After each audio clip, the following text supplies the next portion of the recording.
a special edition of the Cardinals podcast. Rob Reigns, STLSportsPage.com. We're at the Drury Hotel down in Springfield, where we've been doing a couple days of Cardinals coverage, and ran into our longtime friend. I don't want to use the other three-letter word that goes usually with that. Ned Reynolds, who is somebody I've known for a long, long time, and I'm usually turning the tables on his radio show down here, but he's going to kind of give us a few minutes and give his opinions of what's going on with the Cardinals that he sees from down here. And of course, we're taping this broadcast the day after the toughest loss of the season, probably with the walk-off error last night.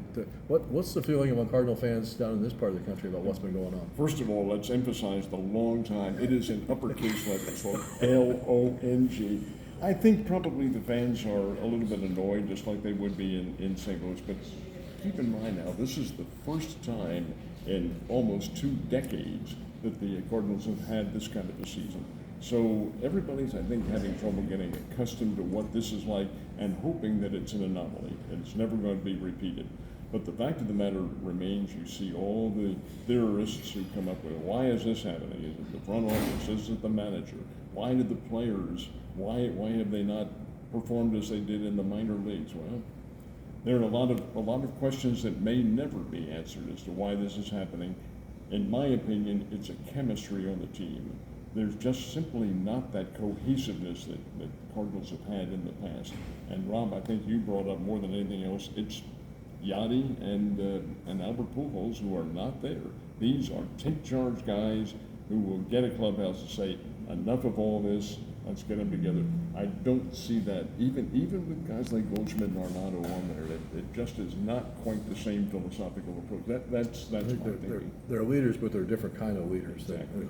I think one of the things I've seen on Twitter and of other places in social media is people saying, Cardinal fans saying, I apologize to all the Pirates, Reds, and Cubs fans for everything I said about you, because now I know what you went through all those years.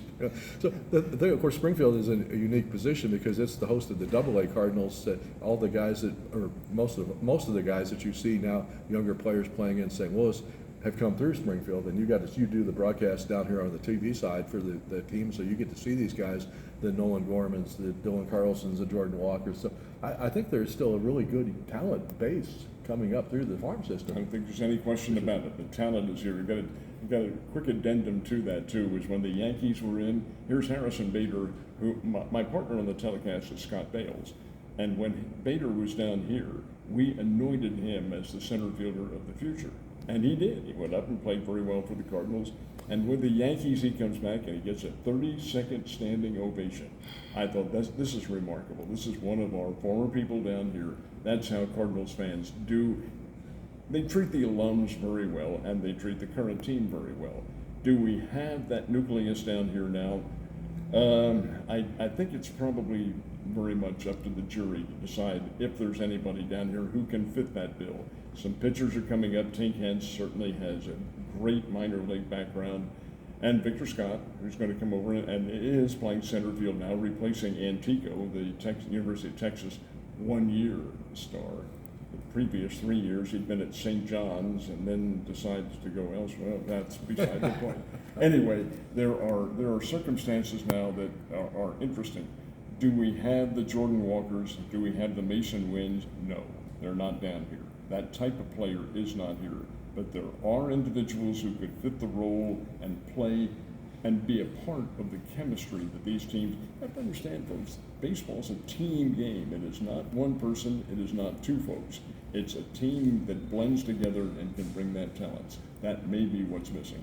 It's interesting because at this level too, they always, people who have observed baseball for a long time always say, if you can have success at the AA level, that shows that you probably have a chance to play in the big leagues. Now, you have to have the right timing, you have to have the right opportunity to get there, but if that presents itself and you've had success at AA, by and large, you should get a chance to play at the big league level. Rob, that's the selling point of the Springfield Cardinals. This is the cutting edge right down here. If you can't play at AA, you're not playing anywhere. If you can, yes, there is a path, but you've got to traverse that path with the greatest of expertise, because it doesn't happen automatically. Correct. So, and I think the other part about seeing guys down here is that you kind of get an idea of who can play. I mean, like and what to expect from them. I mean, you watch these guys on an everyday basis. you know, you watch, as we say, Gorman and Walker and those guys, and you get a feeling for what they're going to do, like if they're going to be the kind of guy that can have success at the big league level. Graceffo is another one who's up with Memphis right now, who was down here, and I really felt like he was a top-notch for us. Of course, part of that is he's a from my home Villanova area. guy. He's a Yeah, Villanova yeah. guy, even though they were arch rivals to where I went to school. Still, he did carry that expertise and played well in the Big East and all that sort of thing. I think he has possibilities, and there are others too. Kramer Robertson is one who has always been intriguing to us because of his family background, but he's just never been able to get over the hump, over the edge.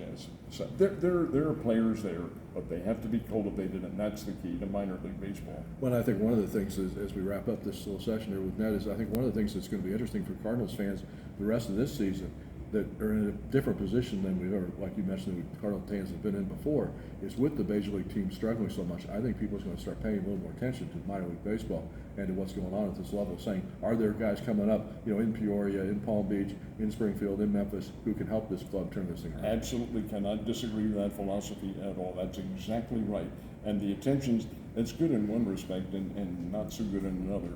Major League Baseball has control over the television that goes on, and it's going to morph down into the minor leagues as well. So that may influence our TV, but we'll see. We'll see what happens. Nonetheless, it does bring about a direct attention to who you're developing, who the players are coming up. It also presents a very good background for youngsters who, and we of course espouse this theory 100%. Get out and play the game. That's what it's all about. That's Ned Reynolds, Springfield, Missouri. This is Rob Raines reporting, STLSportsPage.com. Look for all of our Cardinal coverage from down here on our trip coming up in the next few days on STLSportsPage.com.